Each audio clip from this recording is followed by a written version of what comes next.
ਅਸਲਾਮੁਅਲੈਕੁਮ।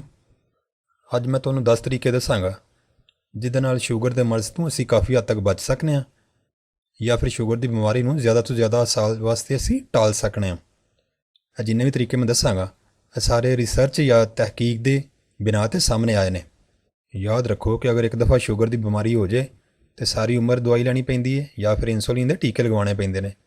Sugar ਦਾ ਕੋਈ ਵੀ ਇਲਾਜ ਨਹੀਂ ਹੈ ਤੇ ਜਿਹੜਾ ਕਹਿੰਦਾ ਇਲਾਜ ਹੈ ਵੇ ਉਹ ਤੁਹਾਡੇ ਨਾਲ ਗਲਤ ਬਿਆਨੀ ਕਰਦਾ ਹੈ। ਤੁਸੀਂ ਮੇਰੇ ਚੈਨਲ ਨੂੰ ਸਬਸਕ੍ਰਾਈਬ ਕਰ ਦਿਓ ਅਤੇ ਮੇਰੇ ਇਸ ਵੀਡੀਓ ਨੂੰ ਆਪਣੇ ਦੋਸਤਾਂ ਨਾਲ ਆਪਣੇ ਸਾਥੀਆਂ ਨਾਲ ਸ਼ੇਅਰ ਕਰ ਦਿਓ ਤਾਂ ਕਿ ਇਹ ਟਿਪਸ ਜਾਂ ਹਦਾਇਤ ਸਾਰਿਆਂ ਤੱਕ ਪਹੁੰਚ ਜਾਣ। ਆਓ ਫਿਰ ਡਿਸਕਸ ਕਰਨੇ ਆ ਕਿਹੜੇ 10 ਤਰੀਕੇ ਨੇ। ਸਭ ਨੂੰ ਪਹਿਲੇ ਯਾਦ ਰੱਖੋ ਕਿ ਮੋਟਾਪੇ ਦੇ ਸ਼ਿਕਾਰ ਲੋਕੀ ਜਲਦੀ ਜ਼ਿਆਬੇਤਸ ਜਾਂ ਸ਼ੂਗਰ ਦਾ ਸ਼ਿਕਾਰ ਹੁੰਦੇ ਨੇ। ਮੋਟੇ ਲੋਕਾਂ 'ਚ ਚਰਬੀ ਜ਼ਿਆਦਾ ਹੁੰਦੀ ਹੈ। ਚਰਬੀ ਜ਼ਿਆਦਾ ਹੋਣ ਦੀ ਵਜ੍ਹਾ ਨਾਲ ਸਾਡੇ ਜਿਸਮ ਦੇ ਵਿੱਚ ਜਿਹੜੇ ਸੈਲਜ਼ ਨੇ, ਸੈਲਜ਼ ਯਾਨੀ ਸਮਝੋ ਉਹ ਅਜਜ਼ਾ ਨੇ ਜਿਹਦੇ ਨਾਲ ਸਾਡਾ ਜਿਸਮ ਬਣਿਆ ਹੁੰਦਾ ਹੈ। ਸਾਡੇ ਸੈਲਜ਼ ਚਰਬੀ ਦੀ ਵਜ੍ਹਾ ਨਾਲ ਸਹੀ ਤੌਰ 'ਤੇ ਕੰਮ ਨਹੀਂ ਕਰਦੇ ਅਤੇ ਇਨਸੂਲਿਨ ਜਿਹਨੇ ਕਿ ਸਾਡੇ ਜਿਸਮ ਦੇ ਵਿੱਚ ਖੂਨ 'ਚੋਂ ਸ਼ੂਗਰ ਘਟਾਉਣੀ ਹੁੰਦੀ ਹੈ ਉਹ ਵੀ ਅੱਛੇ ਤਰੀਕੇ ਨਾਲ ਕੰਮ ਨਹੀਂ ਕਰ ਪਾਉਂਦੀ। ਇਸ ਵਾਸਤੇ ਖੂਨ ਦੇ ਵਿੱਚ ਸਾਡਾ ਸ਼ੂਗਰ ਦਾ ਲੈਵਲ ਬਹੁਤ ਜ਼ਿਆਦਾ ਹੋ ਜਾਂਦਾ ਹੈ ਅਤੇ ਆਸਤਾ ਆਸਤਾ ਇੱਕ ਬਿਮਾਰੀ ਬਣ ਜਾਂਦੀ ਹੈ। ਸਿਹਤਮੰਦ ਮਰਦਾਂ ਦਾ ਵਜ਼ਨ 65 ਤੋਂ ਲੈ ਕੇ 70 ਕਿਲੋਗ੍ਰਾਮ ਤੱਕ ਹੋਣਾ ਚਾਹੀਦਾ ਹੈ, ਜਦਕਿ ਸਿਹਤਮੰਦ ਔਰਤਾਂ ਦਾ ਵਜ਼ਨ 55 ਤੋਂ ਲੈ ਕੇ 64 ਕਿਲੋਗ੍ਰਾਮ ਦੇ ਦਰਮਿਆਨ ਹੋਣਾ ਚਾਹੀਦਾ ਹੈ। ਇਸ ਤੋਂ ਜ਼ਿਆਦਾ ਵਜ਼ਨ ਵਾਲੇ ਮਰਦ ਹੋਣ ਜਾਂ ਔਰਤਾਂ ਹੋਣ ਉਹ ਸਮਝਣ ਕਿ ਉਹ ਮੋਟਾਪੇ ਦਾ ਸ਼ਿਕਾਰ ਨੇ ਤਾਂ ਉਹਨਾਂ ਨੂੰ ਕੋਸ਼ਿਸ਼ ਕਰਨੀ ਚਾਹੀਦੀ ਹੈ ਕਿ ਆਪਣਾ ਵਜ਼ਨ ਘੱਟ ਕਰਨ। ਅਤੇ ਪਹਿਲੀ ਟਿਪ ਸਾਡੀ ਇਹ ਵੇ ਕਿ ਵਜ਼ਨ ਘੱਟ ਕਰੋ।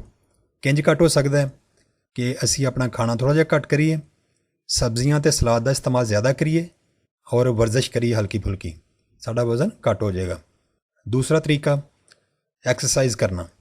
ਪੈਦਲ ਚੱਲੋ, ਚਹਿਲ ਕਦਮੀ ਕਰੋ, ਦੌੜੋ ਜਾਂ ਜਿਮ ਵਿੱਚ ਜਾ ਕੇ ਮਸ਼ੀਨਾਂ ਦੀ ਮਦਦ ਨਾਲ ਜਿਸਮਾਨੀ ਮਸ਼ੱਕਤ ਕਰੋ ਜਾਂ ਫਿਰ ਕੋਈ ਐਸੇ ਕੰਮ ਰੋਜ਼ਮਰਾ ਜ਼ਿੰਦਗੀ 'ਚ ਕਰੋ ਜਿਹਦੇ ਵਿੱਚ ਤੁਹਾਡੀ ਜਿਸਮਾਨੀ ਮਸ਼ੱਕਤ ਸ਼ਾਮਲ ਹੋਏ। ਅਗਰ ਇਹ ਦੋਵੇਂ ਕੰਮ ਅਸੀਂ ਕਰੀਏ ਤਾਂ ਸਾਨੂੰ ਜ਼ਿਆਬੇਤਸ ਜਾਂ ਸ਼ੂਗਰ ਹੋਣ ਦਾ ਖਤਰਾ ਘੱਟ ਜਾਂਦਾ ਹੈ। ਅਗਰ ਹਰ ਰੋਜ਼ ਟਾਈਮ ਨਹੀਂ ਮਿਲਦਾ ਤਾਂ ਹਫ਼ਤੇ ਦੇ ਵਿੱਚ 2 ਜਾਂ 3 ਜਾਂ 4 ਦਿਨ ਜ਼ਰੂਰ ਪੈਦਲ ਚੱਲੋ, ਸੁਬਹ ਦੀ ਸੈਰ ਕਰੋ। ਇਹਦੇ ਨਾਲ ਕਾਫੀ ਫਾਇਦਾ ਹੋਏਗਾ ਅਤੇ ਸ਼ੂਗਰ ਦਾ ਮਰਜ਼ ਲੱਗਣ ਦਾ ਖਤਰਾ ਘੱਟ ਜਾਏਗਾ।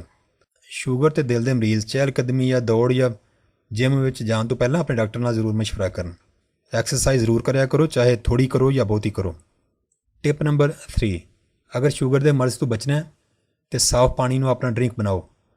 ਦੁਕਾਨਾਂ ਤੋਂ ਮਿਲਣ ਵਾਲੇ ਜਿੰਨੇ ਵੀ ਡਰਿੰਕਸ ਨੇ, ਚਾਹੇ ਉਹਦੇ 'ਚ ਜੂਸਸ ਨੇ, ਸੋਡੇ ਦੀ ਬੋਤਲਾਂ ਹੋਣ ਜਾਂ carbonated drinks, soft drinks, energy drinks, ਇਹ ਸਾਰੇ ਡਰਿੰਕਸ ਜਿਹੜੇ ਅਸੀਂ ਦੁਕਾਨਾਂ ਤੋਂ ਖਰੀਦਦੇ ਹਾਂ, ਪੈਪਸੀ, ਕੋਕਾ ਕੋਲਾ, ਮਰਿੰਡਾ, ਇਹਨੂੰ ਸਾਫਟ ਡਰਿੰਕਸ ਕਹਿੰਦੇ ਨੇ ਅਤੇ ਇਹਦੇ ਵਿੱਚ ਕਾਰਬਨ ਡਾਈਆਕਸਾਈਡ ਹੁੰਦੀ ਜਿਹੜੀ ਕਿ ਇੰਤਹਾਈ ਨੁਕਸਾਨਦੇਹ ਸਾਡੇ ਵਾਸਤੇ।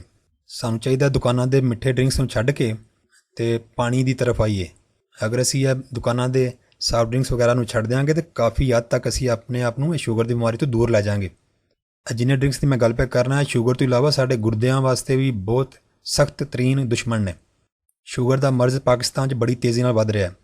ਜਿਸ ਸ਼ਰ੍ਹਾਂ ਨਾਲ ਹੁਣ ਪਿਆ ਵੱਧਦਾ ਹੈ, ਅਗਰ ਐਸੇ ਸ਼ਰ੍ਹਾਂ ਨਾਲ ਵੱਧਦਾ ਰਿਹਾ ਤਾਂ ਪਾਕਿਸਤਾਨ ਵਿੱਚ 2050 ਤੱਕ ਯਾਨੀ 30 ਸਾਲਾਂ ਤੱਕ ਹਰ 3 ਬੰਦਿਆਂ 'ਚੋਂ 1 ਬੰਦੇ ਨੂੰ ਸ਼ੂਗਰ ਦੀ ਬਿਮਾਰੀ ਹੋਏਗੀ। ਇਸ ਵਕਤ ਪਾਕਿਸਤਾਨ 'ਚ ਹਰ 11 ਬੰਦਿਆਂ 'ਚੋਂ 1 ਬੰਦੇ ਨੂੰ ਸ਼ੂਗਰ ਹੈ। ਹਿਸਾਬ ਲਗਾਓ ਕਿ ਹਰ 3 'ਚੋਂ 1 ਬੰਦੇ ਨੂੰ ਸ਼ੂਗਰ ਹੋਏਗੀ ਅਤੇ ਇੱਕ ਘਰ 'ਚੋਂ 3-3, 4-4 ਬੰਦਿਆਂ ਨੂੰ ਸ਼ੂਗਰ ਹੋਣੀ ਹੈ। ਸਾਡੀ ਤੀਸਰੀ ਟਿਪ ਇਹ ਬਣਦੀ ਹੈ ਕਿ ਅਸੀਂ ਦੁਕਾਨਾਂ ਤੋਂ ਲੈ ਕੇ ਮਿੱਠੇ ਡਰਿੰਕਸ ਜਾਂ ਜੂਸ ਦੀਆਂ ਬੋਤਲਾਂ ਜਾਂ ਇਹਨਾਂ ਸਾਰਿਆਂ ਦੀ ਬਜਾਏ ਸਾਫ਼ ਪਾਣੀ ਪੀਣੇ ਨੂੰ ਆਦਤ ਬਣਾਈਏ। ਟਿਪ ਨੰਬਰ 4, ਖਾਣੇ ਪੀਣੇ ਦੀ ਚੀਜ਼ਾਂ 'ਚ ਚੀਨੀ ਦੇ ਇਸਤੇਮਾਲ ਨੂੰ ਘੱਟ ਤੋਂ ਘੱਟ ਕਰਨ ਦੀ ਕੋਸ਼ਿਸ਼ ਕਰੋ। ਅਗਰ ਮਿੱਠਾ ਜਾਂ ਮਿੱਠੇ ਨਾਲ ਬਣੀ ਹੋਈ ਚੀਜ਼ ਖਾਣੀ ਤਾਂ ਉਹ ਸਿਰਫ ਚਸਕੇ ਦੀ ਹੱਦ ਤੱਕ ਖਾਓ, ਉਹਦੇ ਨਾਲ ਪੇਟ ਭਰਨ ਤੋਂ ਗੁਰੇਜ਼ ਕਰੋ। ਹੁੰਦਾ ਕੀ ਹੈ ਕਿ ਇਹ ਚੀਨੀ ਫੌਰੀ ਤੌਰ 'ਤੇ ਜਾ ਕੇ ਸਾਡੇ ਖੂਨ 'ਚ ਸ਼ਾਮਲ ਹੋ ਜਾਂਦੀ ਹੈ ਅਤੇ ਸਾਡੇ ਜਿਸਮ ਦਾ ਜਿਹੜਾ ਹਿੱਸਾ ਇਨਸੂਲਿਨ ਬਣਾਉਂਦਾ ਹੈ, ਜਿਹਨੂੰ ਅਸੀਂ ਲਬਲਬਾ ਕਹਿੰਦੇ ਹਾਂ ਅਤੇ ਅੰਗਰੇਜ਼ੀ 'ਚ ਪੈਂਕਰੀਆਜ਼ ਕਹਿੰਦੇ ਹਾਂ, ਉਹਨੂੰ ਸਖਤ ਕੰਮ ਕਰਨਾ ਪੈਂਦਾ ਹੈ, ਜਿਹਦੀ ਵਜ੍ਹਾ ਨਾਲ ਵਕਤ ਦੇ ਨਾਲ ਨਾਲ ਬੜੇ ਸਿਹਤ ਦੇ ਮਸਾਇਲ ਸਾਨੂੰ ਬਣ ਜਾਂਦੇ ਨੇ ਅਤੇ ਪੈਂਕਰੀਆਜ਼ ਜਾਂ ਲਬਲਬਾ ਸਹੀ ਕੰਮ ਕਰਨਾ ਛੱਡ ਜਾਂਦਾ ਹੈ। ਚੌਥਾ ਤਰੀਕਾ ਇਹ ਵੇਖ ਕਿ ਆਪਣੇ ਖਾਣ ਪੀਣ ਦੀ ਚੀਜ਼ਾਂ 'ਚੋਂ ਚੀਨੀ ਅਤੇ ਮਿੱਠੀ ਚੀਜ਼ਾਂ ਘੱਟ ਕਰੀਏ ਅਤੇ ਸ਼ੂਗਰ ਤੋਂ ਬਚੇ ਰਹਾਂਗੇ। ਟਿਪ ਨੰਬਰ 5, ਸੁਨਨਤ ਰਸੂਲ ਸੱਲੱਲਾਹੁ ਅਲੈਹਿ ਵਸੱਲਮ 'ਤੇ ਅਮਲ ਕਰੋ ਅਤੇ ਪੇਟ ਭਰ ਕੇ ਖਾਣਾ ਖਾਣ ਤੋਂ ਪਰਹੇਜ਼ ਕਰਿਆ ਕਰੋ। ਜ਼ਿੰਦਾ ਰਹਿਣ ਵਾਸਤੇ ਖਾਣ ਦੀ ਕੋਸ਼ਿਸ਼ ਕਰੋ, ਨਾ ਕਿ ਖਾਣ ਪੀਣ ਵਾਸਤੇ ਜ਼ਿੰਦਾ ਰਹੋ। ਦੂਸਰੇ ਲਫ਼ਜ਼ਾਂ 'ਚ ਪੇਟੂ ਬਣਨ ਦੀ ਕੋਸ਼ਿਸ਼ ਨਹੀਂ ਕਰਨੀ। ਪੰਜਵੀਂ ਟਿਪ ਸਾਡੀ ਇਹ ਬਣਦੀ ਹੈ ਕਿ ਸਾਨੂੰ ਭੁੱਖ ਰੱਖ ਕੇ ਖਾਣਾ ਖਾਣਾ ਚਾਹੀਦਾ ਹੈ। ਟਿਪ ਨੰਬਰ 6, ਯਾਦ ਰੱਖੋ ਕਿ ਸਿਗਰਟ ਦਾ ਧੂੰਆਂ ਚਾਹੇ ਇੱਕ ਬੰਦਾ ਪੀਂਦਾ ਪਿਆ ਜਾਂ ਦੂਸਰਾ ਬੰਦਾ ਕੋਲ ਬੈਠਾ ਸੁੰਘਦਾ ਪਿਆ, ਇਹਨਾਂ ਦੋਵਾਂ ਦੇ ਜਿਸਮ ਦੇ ਸੈਲਜ਼ ਜਿਵੇਂ ਕਿ ਮੈਂ ਦੱਸਿਆ ਕਿ ਐਸੇ ਅਜਜ਼ਾ ਹੁੰਦੇ ਨੇ ਜਿਹਦੇ ਨਾਲ ਮਿਲ ਕੇ ਸਾਡਾ ਜਿਸਮ ਬਣਦਾ ਹੈ। ਸਾਡੇ ਜਿਸਮ ਦੇ ਸੈਲਜ਼ ਵਾਸਤੇ ਸਿਗਰਟ ਦਾ ਧੂੰਆਂ ਬੜਾ ਨੁਕਸਾਨਦੇਹ ਅਤੇ ਸਾਡੇ ਇਹਨਾਂ ਸੈੱਲਸ ਵਿੱਚ ਸੂਜਨ ਪੈਦਾ ਹੋ ਜਾਂਦੀ ਹੈ, ਸੋਜ ਪੈਦਾ ਹੋ ਜਾਂਦੀ ਹੈ, ਜਿਹਦੀ ਵਜ੍ਹਾ ਨਾਲ ਸਾਡੇ ਸੈੱਲਸ ਸਹੀ ਤਰੀਕੇ ਨਾਲ ਕੰਮ ਨਹੀਂ ਕਰਦੇ।